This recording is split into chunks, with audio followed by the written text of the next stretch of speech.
Ma sœur a laissé son iPad déverrouillé. C'est à ce moment-là que j'ai trouvé mon groupe de discussion familiale secret où ils ont dit « Elle n'est qu'un paillasson, elle continuera à payer nos factures si nous faisons semblant de l'aimer. » Alors je les ai laissés penser cela. Ce que j'ai fait le lendemain les a tous réduits au silence. Le matin a commencé comme n'importe quel autre jour. Juste du café noir, l'écran de mon ordinateur portable clignotant avec des factures en souffrance et la pulsation d'une autre nuit blanche derrière mes yeux. Je n'étais pas d'humeur à grand-chose, surtout pas à voir ma sœur cadette, Manon, faire irruption dans mon appartement comme elle le faisait toujours, sans invitation, sans prévenir, comme si l'endroit lui appartenait. Avant de commencer, laissez un commentaire et dites-nous ce que vous feriez dans cette situation. Soyez honnête. Dites-le moi dans les commentaires ci-dessous. Nous lisons chaque commentaire. Commençons. Inès, mon téléphone est mort. Laisse-moi emprunter ton chargeur, gémit elle en jetant son sac Louis Vuitton sur mon canapé et en laissant tomber son iPad sur la table avec un claquement insouciant. J'ai esquissé un sourire fatigué et fait glisser mon chargeur vers elle. Je travaille. Ouais, ta petite vie de facture. Tu es une vraie sainte, marmonna-t-elle sarcastiquement en branchant son téléphone tout en déverrouillant déjà son iPad. Mais elle ne l'a pas verrouillé en sortant pour prendre un appel. C'est à ce moment-là que tout a commencé à se dénouer. Je n'avais pas l'intention de regarder, je le jure. Mais l'écran était lumineux et mon nom Oléa était en gras dans une bannière de notification d'un groupe de discussion nommé Femmes. Mon estomac s'est serré. La curiosité a fait céder le barrage. J'ai tapé dessus. C'est littéralement un paillasson lol. Genre, elle paiera juste ses fichues factures et nous remerciera encore pour le dîner. Manon, continue de lui dire qu'elle est appréciée et elle continuera à payer ton loyer. Cette fille stupide n'a pas de caractère. Papa, elle pense que l'amour signifie sacrifice. Qu'elle souffre. Contente-toi de sourire et d'acquiescer. Maman, fais juste semblant de t'en soucier. Elle est extrêmement utile. Cousine Camille. Les mots n'étaient pas des poignards. C'étaient des explosifs. Je suis resté là, figé, respirant comme si quelqu'un m'avait cassé une côte. J'ai relu la conversation, encore et encore. Des captures d'écran, je les ai toutes faites. Mes mains tremblaient en le faisant. Toute cette année à éponger les paiements de voitures en retard de mon père, à payer les dettes de carte de crédit de ma sœur, à couvrir les frais médicaux de ma mère et à faire semblant de ne pas remarquer les reçus de spa cachés dans le dossier des reçus. Tout cela en sautant mes propres repas, en mangeant du riz et des œufs tous les jours pour qu'ils puissent manger du steak derrière mon dos. Et ils pensaient que j'étais stupide. Je n'ai pas crié. Je n'ai pas pleuré. Je me suis juste assise, j'ai regardé l'écran lumineux et j'ai décidé quelque chose avec un calme qui m'a surprise moi-même. Qu'ils continuent de penser que je suis un paillasson. Juste un jour de plus. Un de plus. Et demain, ils s'étoufferont avec le silence. Cette nuit-là, j'ai préparé le dîner comme d'habitude. Pain de viande et purée de pommes de terre à l'ail, le plat préféré de Manon. Elle a mangé avec les jambes relevées sur mon canapé comme si elle en était la propriétaire. Tu es trop bonne avec nous, Léa, a dit maman lors de l'appel FaceTime familial. Elle a même fait semblant de verser une larme. Ouais, a ajouté papa en mastiquant, tu as toujours été le ciment qui maintenait cette famille ensemble. Manon a fait un clin d'œil, ne change jamais, ma sœur. Tu es parfaite comme tu es. J'ai souri à contre-cœur. Parfaite. Comme je suis. En débarrassant la vaisselle, j'ai ouvert mon ordinateur portable et envoyé 3 emails. Un à mon comptable, un à mon avocat, un à mon propriétaire. Puis j'ai éteint les lumières et les ai regardés rentrer chez eux. Aucun d'eux ne savait ce qui allait arriver. Aucun d'eux n'a vu la tempête se former. Ils pensaient juste avoir trompé la dupe. Le lendemain matin, l'appartement était calme. Trop calme. Pas de coup à la porte. Pas de SMS de Manon demandant de l'argent pour le brunch. Pas d'appel manqué de maman me faisant culpabiliser à propos de la loyauté familiale. Juste le bourdonnement du réfrigérateur et le bruit de mes doigts qui volaient sur le clavier. J'avais à peine dormi mais cela n'avait pas d'importance. Je me sentais plus éveillé que je ne l'avais été depuis des années. J'ai envoyé un dernier email à ma banque cette fois-ci. L'objet, blocage immédiat des comptes joints. Puis j'ai éteint mon téléphone. C'était tout. Plus de dépôt sur le compte de papa. Plus de virement bancaire à Manon. Plus de couverture pour l'assurance maladie mensuelle de maman. Tout ça, fini. Ils pouvaient s'asseoir avec leur groupe de discussion et trouver comment payer pour leur propre vie sans le paillasson qui payait les factures. Vers midi, je suis sorti, non pas pour fuir, mais pour respirer. J'ai marché en centre-ville, passant devant le café du coin où Manon m'avait une fois crié dessus pour avoir utilisé le mauvais lait dans son latte. Passant devant la boutique où maman avait utilisé ma carte par accident pour un manteau de 1104 € qu'elle prétendait toujours être en solde. Partout où je tournais, c'était un rappel de la fréquence à laquelle j'avais donné et de la rareté de ce qu'il me rendait. Mais ce jour-là, il n'était plus question d'eux. Il était question de moi.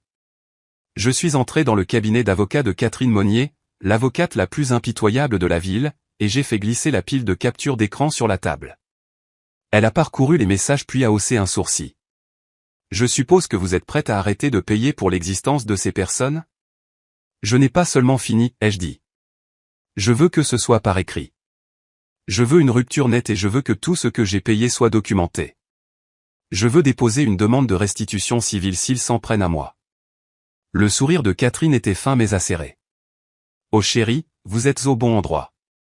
Cette nuit-là, la tempête a frappé. Ça a commencé avec la voix de Manon stridente dans ma messagerie vocale.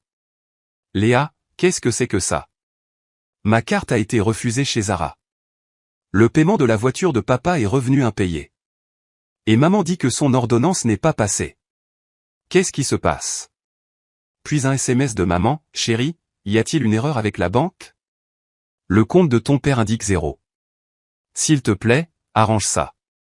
Et puis un appel de papa. Je n'ai répondu à aucun d'eux. Au lieu de cela, je me suis assise à mon bureau avec un verre de vin et j'ai regardé le groupe de discussion familiale s'illuminer comme un arbre de Noël. Manon, qu'est-ce qui se passe? Maman, Léa, appelle-moi maintenant. Papa, je te jure que tu ferais mieux d'arranger ça. Camille, es-tu fâchée à propos de ce stupide groupe de discussion? Ce n'était que des blagues, Léa. Manon, tu réagis de manière excessive. Tu as toujours été si émotive.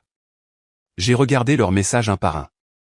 Tous paniquaient, se dégageaient, perdaient le terrain qu'ils m'avaient fait perdre pendant des années. Puis finalement, j'ai tapé une ligne, je sais tout. Et j'ai quitté la discussion. Mais je n'avais pas fini. Ce n'était qu'un échauffement.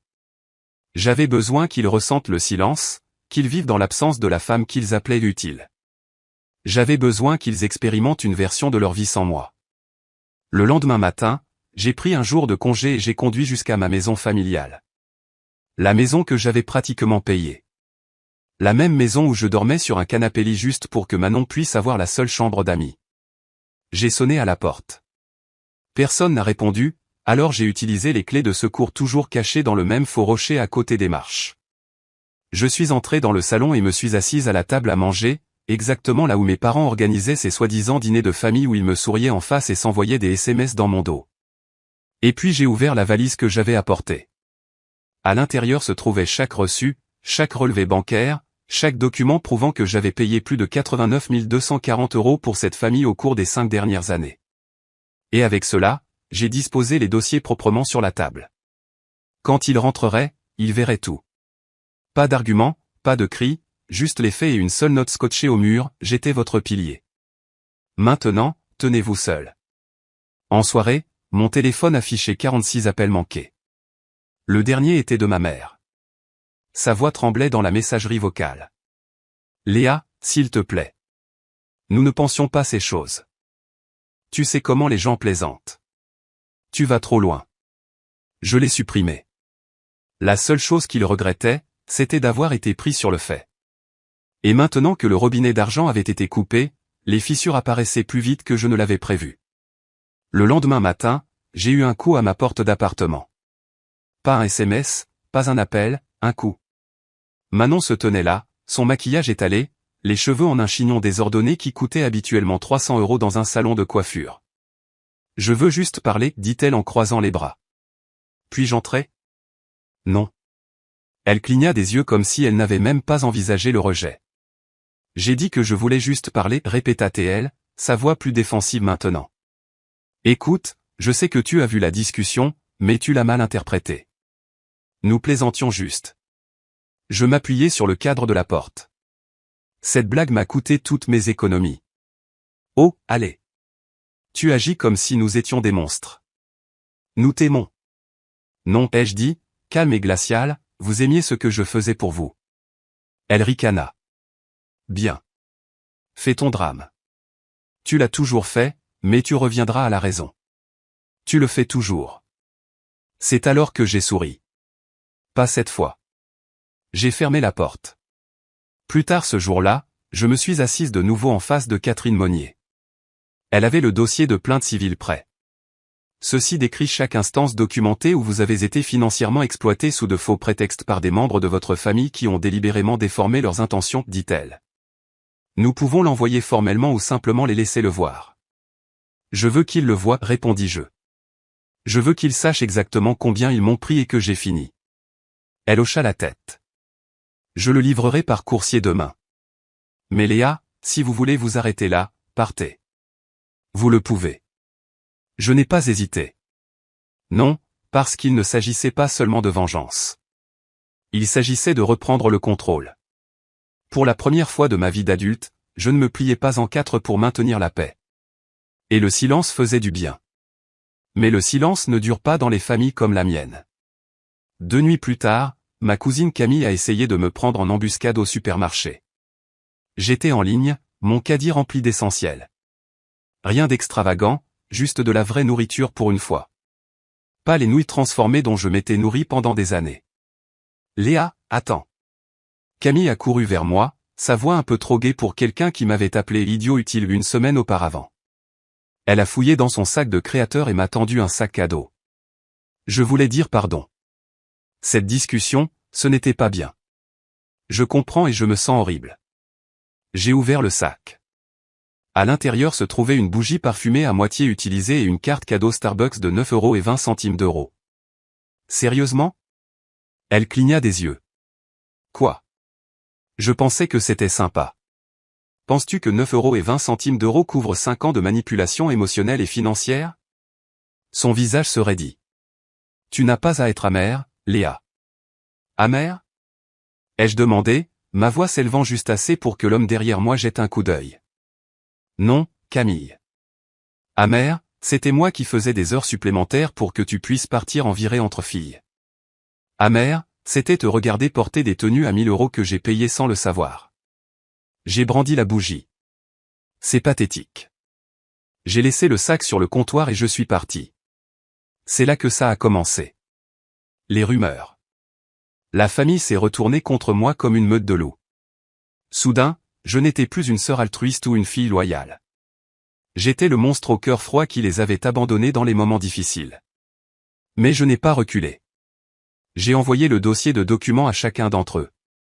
Papa, maman, Manon, Camille, tous. Et avec ça, un message final, désormais, je ne paie que pour moi-même. Cette même nuit, j'ai enfin réservé quelque chose dont je rêvais depuis des années. Un voyage en solo d'un week-end dans les Vosges. Un chalet tranquille.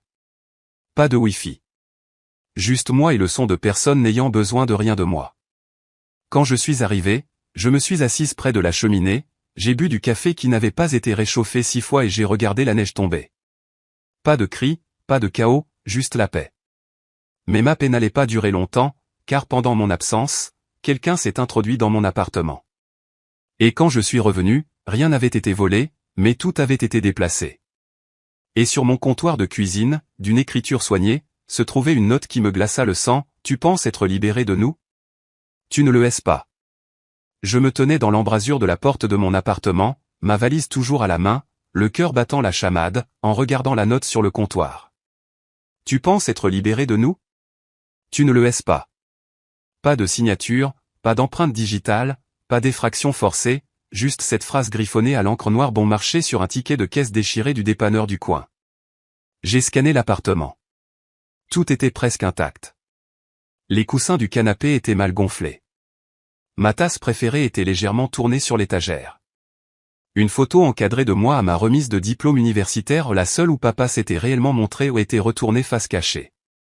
Des violations subtiles, intimes, du genre que l'on ne remarquerait que si l'on vivait ici. Ce n'était pas un vol. C'était un message. J'ai appelé le concierge de l'immeuble, j'ai demandé les images de sécurité. Il a dit que les caméras étaient hors ligne pour maintenance depuis 2 jours. Comme c'est pratique. J'ai déposé une plainte à la police. Ils ont haussé les épaules. Pas de signe d'effraction forcée, pas de vol, juste une simple dispute familiale. Ils ne m'ont pas prise au sérieux, mais je me suis prise au sérieux. Le lendemain matin, j'ai changé toutes les serrures. J'ai installé des caméras, boulonné chaque fenêtre, amélioré le système de sécurité et j'ai appelé Catherine. J'ai besoin d'une ordonnance restrictive pour eux tous. Elle expira au téléphone. Même tes parents? Surtout eux. Il y eut une longue pause avant qu'elle ne dise « je m'en occupe ». Mais je n'allais pas vivre dans la peur. La peur était leur jeu. Le contrôle était leur monnaie. Alors j'ai fait la seule chose que je savais qu'ils n'attendaient pas. J'ai rendu cela public. J'ai écrit un long article pour un blog appelé Femmes fortes s'élèvent, anonymement au début, un récit brut et sans concession intitulé Les carnets du paillasson, comment ma famille m'a utilisé et comment j'ai finalement dit non. Il détaillait tout. Le groupe de discussion, l'abus financier, les années de manipulation déguisée en amour, le parasitisme émotionnel qui m'avait vidé de mon énergie. En quelques jours, c'est devenu viral. Les commentaires affluaient, je pensais être la seule. Tu es courageuse de dire la vérité. Merci. C'est aussi mon histoire, mot pour mot. Des femmes de tout le pays ont partagé des histoires similaires. Des sœurs qui avaient payé le loyer de leur frère pendant des années et n'avaient reçu que du gaslighting en retour. Des filles qui s'occupaient de parents malades tout en étant traitées de paresseuses. Des femmes qui avaient été émotionnellement victimes de chantage jusqu'à ce qu'elles n'aient plus rien. Et mon histoire est devenue un cri de ralliement. C'est alors que la famille a paniqué. Manon a appelé depuis un numéro masqué. Elle a laissé un message vocal dégoulinant de fausse douceur. « Léa, tu as étalé notre linge sale à des étrangers. Tu nous as humiliés. Est-ce que tu te sens fier ?» Puis papa a envoyé un SMS, « Tu t'es juste fait passer pour faible. » La famille pardonne toujours. Les étrangers ne le feront pas. Maman m'a envoyé un essai de 4 paragraphes sur le pardon et comment le sang l'emporte toujours. Mais il était trop tard. Leur récit s'était brisé. Ils étaient habitués à me contrôler en coulisses. Maintenant, le monde les voyait pour qui ils étaient vraiment et je n'avais pas honte. Pour la première fois de ma vie, je me suis senti pur. Mais cela ne signifiait pas qu'ils avaient fini. Une semaine plus tard, j'ai reçu une lettre. Papier à en-tête officielle, le nom de mon père en gras en bas. Tu nous dois, disait-elle. Un détail de ce qu'il prétendait que j'avais emprunté au fil des ans, meubles, nourriture, services publics partagés quand je vivais à la maison pendant mes études. Le total, 28 559,45 €. J'ai ri si fort que j'en ai pleuré, mais Catherine, non. C'est une action préventive, dit-elle. Ils essaient de provoquer un procès ou de susciter la sympathie du public. Ils veulent reformuler l'histoire. Qu'ils essaient, ai-je dit. J'ai la vérité. Ils ont des mensonges. Mais ils ne jouaient plus seuls. Le blog avait attiré l'attention d'un producteur de podcast à Paris. Il m'a appelé après avoir lu mon histoire. Léa, avez-vous envisagé de raconter ça à l'antenne? J'ai hésité.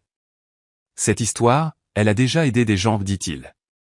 Mais votre voix, l'entendre, votre courage, votre douleur, votre rage, cela pourrait aller encore plus loin. Alors j'ai accepté. J'ai enregistré l'épisode sous mon vrai nom. Pour la première fois, j'ai tout dit à voix haute, chaque trahison, chaque dollar, chaque blessure émotionnelle que j'avais recousue avec le silence. L'épisode a été diffusé un jeudi. Le samedi, il comptait 2 millions de téléchargements. Les gens n'écoutaient pas seulement, ils réagissaient, envoyant des lettres, des dons, des messages de solidarité, même des avocats offrant leur soutien pro bono. Et soudain, je n'étais plus la fille qui pleurait dans l'ombre. J'étais la tempête. 3 jours après la diffusion du podcast, j'ai reçu un email. Objet, procès familial retiré. Ils avaient reculé. Catherine l'a confirmé. Aucun juge n'y croyait. Ils ont cédé. Ce n'était pas la justice. C'était la survie. Ils avaient enfin réalisé que je n'avais plus peur. J'ai déménagé dans un nouvel appartement 2 semaines plus tard. Plus petit, plus calme. Le mien. Pas de visite surprise. Pas de SMS culpabilisant. Juste une paix, Une paix méritée. Un après-midi, j'ai entendu frapper. C'était Manon. Pas de maquillage, pas de vêtements de créateur, juste des yeux remplis de quelque chose qui aurait pu être du regret. Elle a tendu une lettre pliée. S'il te plaît, lis-la juste. Je l'ai prise, j'ai fermé la porte et je ne l'ai jamais ouverte. Des mois ont passé. J'ai commencé à donner des ateliers de littératie financière pour les femmes. Je leur disais ce que je n'avais jamais su, dire non ne vous rend pas sans amour. Cela vous libère. Puis un jour, je suis passé devant la fenêtre d'un café et je me suis figé. À l'intérieur, mes parents étaient assis avec Manon. Ils avaient l'air fatigués, plus âgés, brisés, comme les gens qui perdent leur influence. Je les ai regardés rire. Pendant une seconde, j'ai ressenti l'ancienne douleur, mais j'ai continué à marcher. Ils savaient l'un l'autre, et moi, j'avais enfin la paix.